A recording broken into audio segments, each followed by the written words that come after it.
You're listening to Saturday Morning Media. And now, back to our show.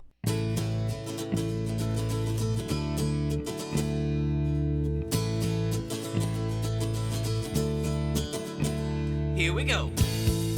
Hello and welcome once again to the Grantcast. My name is Grant Baciocco, and it is a pleasure to have you listening. Thank you for listening, downloading, all that kind of good stuff. It is much, much appreciated. This is episode number 236 of the Grantcast. I'm recording this on June 19th, 2024, though it'll probably be released to the public much after that. But those fine folks who are in the Saturday Morning Media Patreon patrons club get to hear it as soon as it is done. So anyway, blah, blah, blah. You know, recently I've been listening to a couple different podcasts.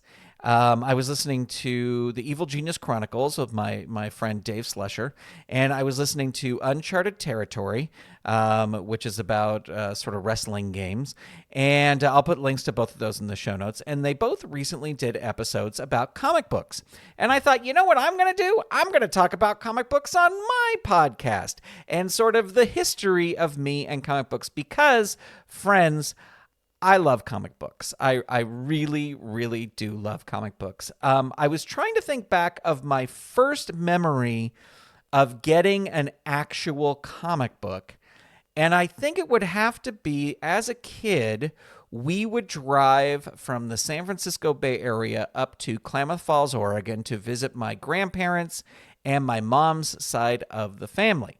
And I remember one time we stopped at a liquor store. We had these usual spots that we would stop at that kind of timed out with bathroom breaks and needing to get gas and all that kind of stuff. And one of the places we would stop was a city in Northern California called Weed, California. Yes, Weed, California. And friends, if you do not believe that they have embraced the word weed and you will see more hemp leaves painted on buildings than you've ever seen in your entire life, then you don't know about Weed, California, because everything in Weed, California is, and especially now that it's like, you know, being legalized for better or for worse throughout the country, they have leaned into it full time, and there are t-shirts, there are murals, anyway, Weed, California. Now, I don't know if it is the same store, because I just looked it up before I started recording this podcast.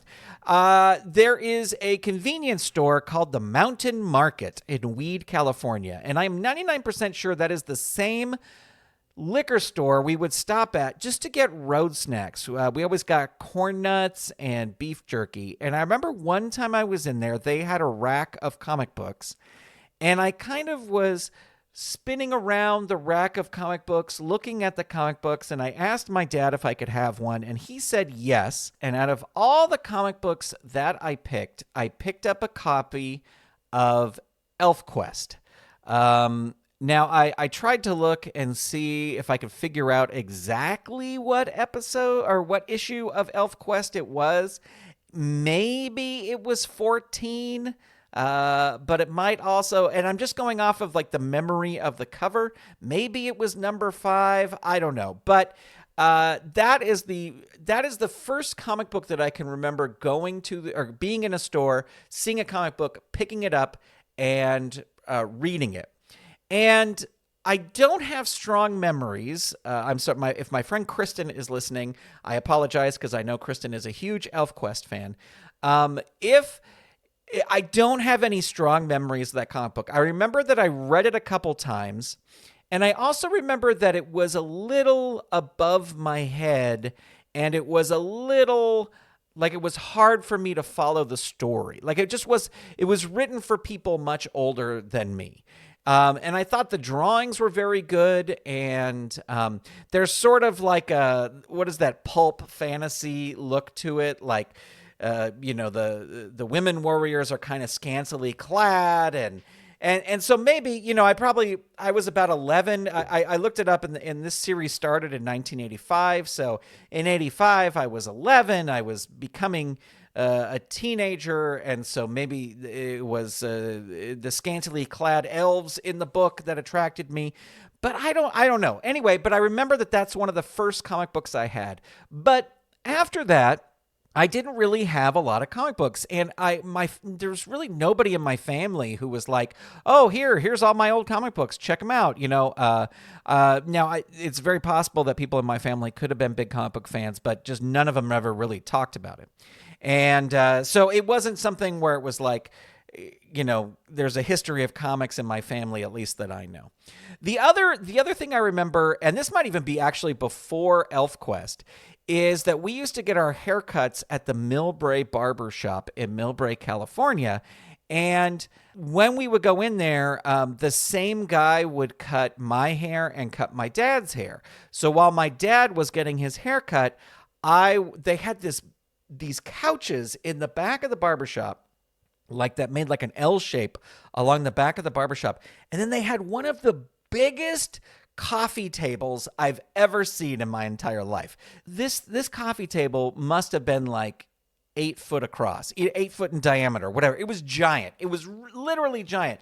And on this coffee table were old magazines, even old magazines from them, but like every kind of magazine, National Geographic, Popular Mechanics, Field and Stream, whatever, People magazine. They had there were Playboys on there. There was just all this other stuff, but they also had comic books.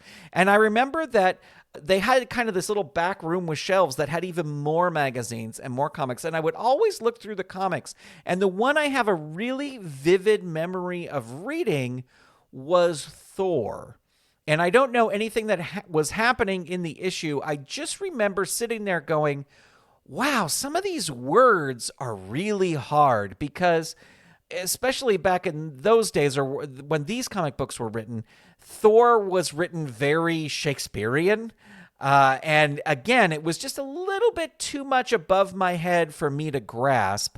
At the time, like I knew Spider-Man. There was the Spider-Man animated series. There was the Superpowers, Super Friends, animated shows. And I don't think I realized that these characters came from comic books. And if I would have known that, it's possible that I would have gotten into comic books at a much earlier age.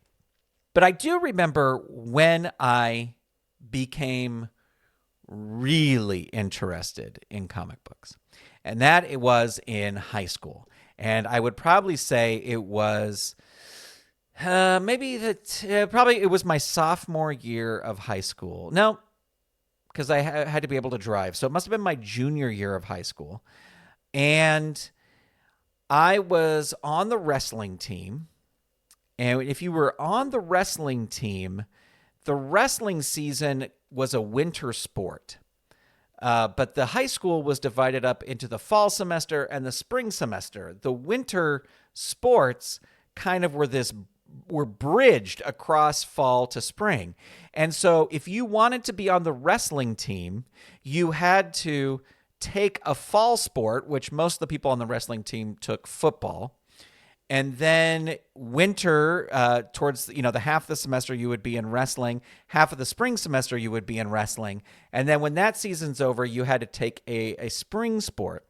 And what I took football one year, but I really didn't like football.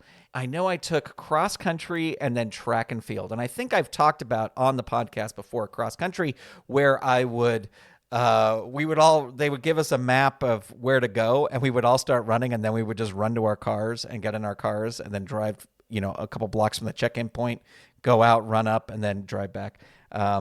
Kids, don't do that, because I'd probably be in much better shape right now if I actually ran those things.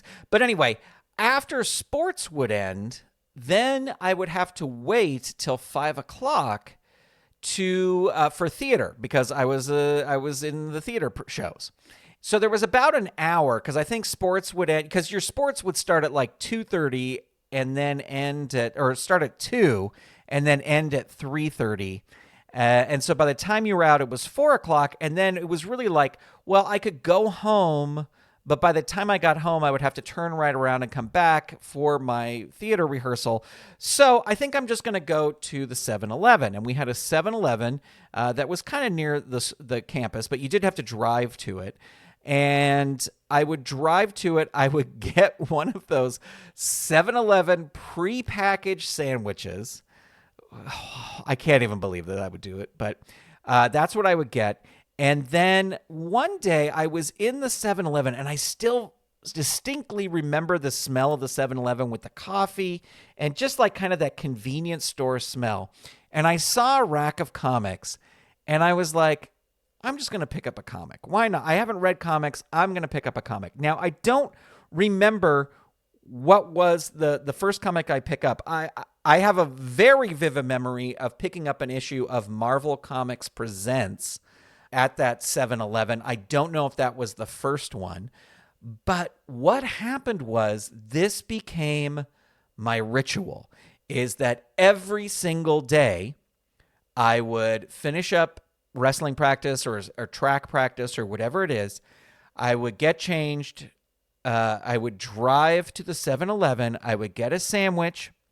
I would get a comic book, and then I would drive back to school, and we were allowed to kind of sit in the theater until rehearsal started. So I would sit in the theater, and I would read a comic book. And so I would do this 5 days a week. So I started building up a collection, and that's really kind of when the bug bit me, and I wanted to know more about comic books. Well, then I found out that there was a store in San Mateo, which was the next town over, which was called Lee's Comics, and that was a comic book store. And I found out about it. I drove down there, and man, oh man, I loved it. I just thought it was great. I instantly had my favorite characters. I was a little bit more of a Marvel guy than a DC guy. I love them both. I love Batman, but I was a little bit more of a Marvel guy. And I really loved the Punisher. There was something about the Punisher from the first, I think because I was one of those high school students that thought there was a lot of injustice in the world, and wouldn't it be great if there was a Punisher type character? All horrible thoughts to think now. Like the Punisher, that skull symbol kind of gets co-opted by a lot of people these days. But just in high school, I just kind of had this thing like he was the coolest. And I have this is something that I can talk to my therapist about, but I have talked to my therapist about, a very black and white kind of view on the world. And there's right and there's wrong. And I thought, man, wouldn't it be great to be the Punisher? And not that I would actually, do any of the, because the whole thing with the Punisher is that he would shoot the bad guys and kill them, But I really liked that. And then the other person I loved was Daredevil. And I loved Daredevil and Punisher's interaction in the comic books. I thought those were fantastic. I then got really into Jamie Madrox, the Multiple Man, because of Peter David. He's a comic book author. His writing on X Factor, and I just loved how, comic books can be funny, and this guy can be really funny. And then one of my favorite things of all time is a series called Damage Control. And Damage Control, they've been in the Marvel movies a little bit, but certainly not how they how they are in the comic books. But this comic book series, Damage Control, was sort of written as a sitcom, and the idea was when the Incredible Hulk and the Abomination have a fight in downtown New York, there's so much property damage. Who comes in and does all the repairs? And that is Damage Control. And so it was a 4-issue limited series. It was really great. And then they did a couple more 4-issue limited series. And I just love that because I loved the humor in it. So I would visit Lee's Comics at least once a week when the new comic books came out, because that's when I realized that, new comic books are coming out. I can go down and get them. Spent so much money on comic books, and in a time period where everybody was spending money on comic books, and like a lot of the books from the 90s were not really worth a lot. I got into Danny Ketch's Ghost Rider. I got into Darkhawk. I got into Sleepwalker. These were all new Marvel Comics characters that were created during that time, and I was there. I thought it was so important buying issue number 1 of all these things. Man, I love the Ghost Rider too, and Darkhawk and Sleepwalker, as I said. But Yeah, and then I got a little bit into other comics like Image, and I would buy Batman occasionally. And then in the other town that's on the other side of Burlingame where I grew up, Millbrae, this comic shop opened called Papa's Comics, and it was owned by a guy I went to junior high school with, Dad. So Papa in Papa's Comics was this guy, Eric Sikorsky. It was his dad. And Eric would work in there in the comic book store.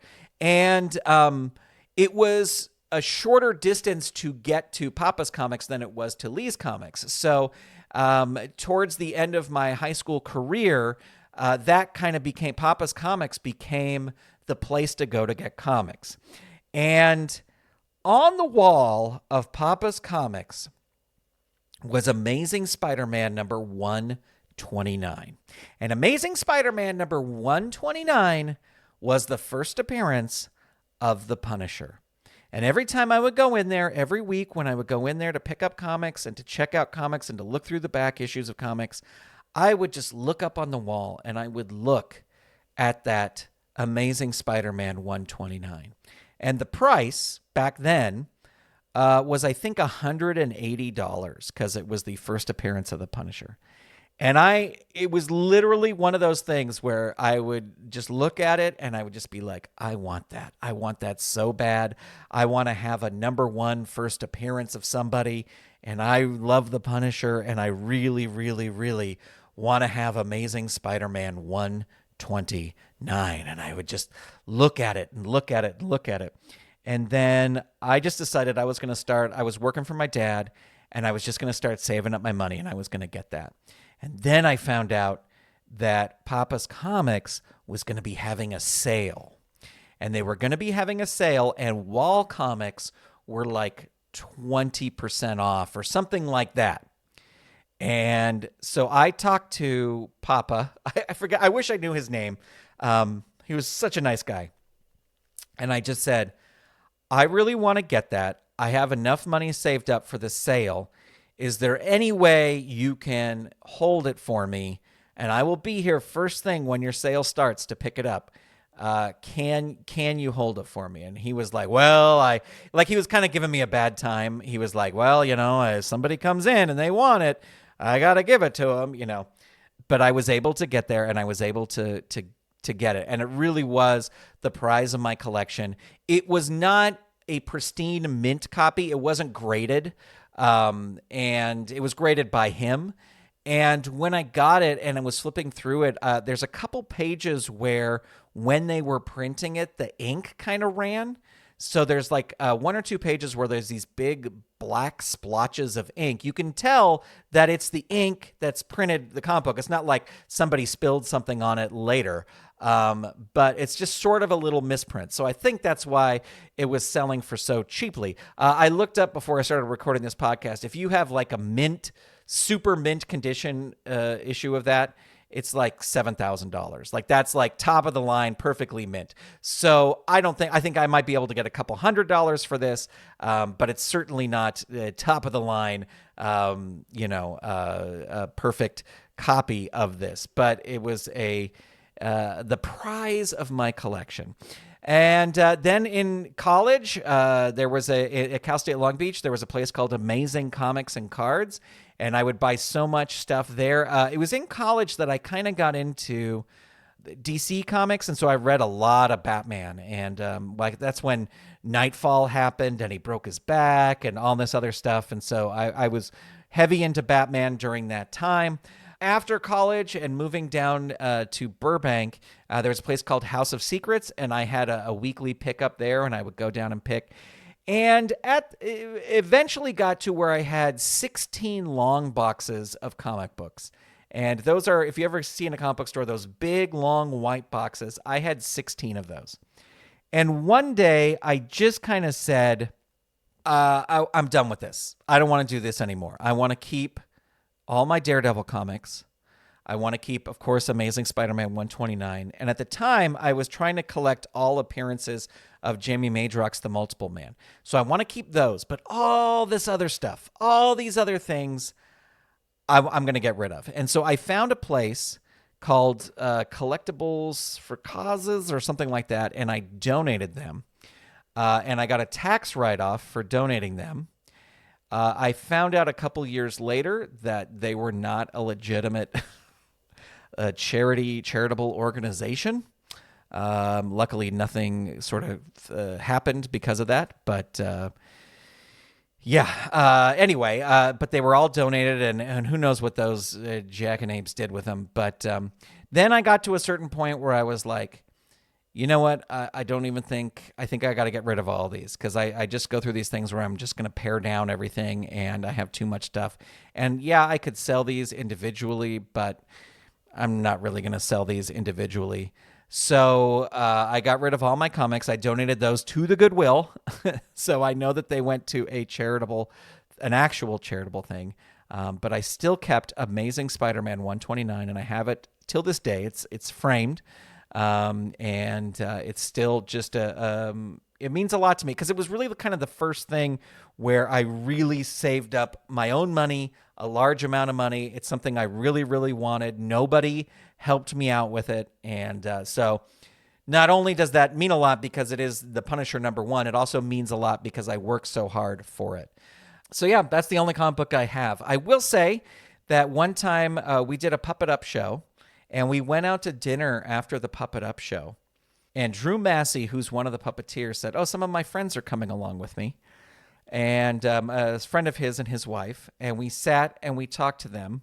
And about halfway through the meal, I realized that it was Dwayne McDuffie, who was the creator of Damage Control. And I'm kind of glad I didn't know that it was him until right about before we were going to leave, because I probably would have freaked out even more and asked him really, really stupid questions about Damage Control. But I just remember at one point where he was talking about something, and then I just said, I'm sorry, are you the Dwayne McDuffie that created Damage Control? And he laughed and he said yes. And I go, oh my God, I'm a huge fan. And it was just he was like, oh, thank you so much. And I go, it's just one of the best comic books ever written. And,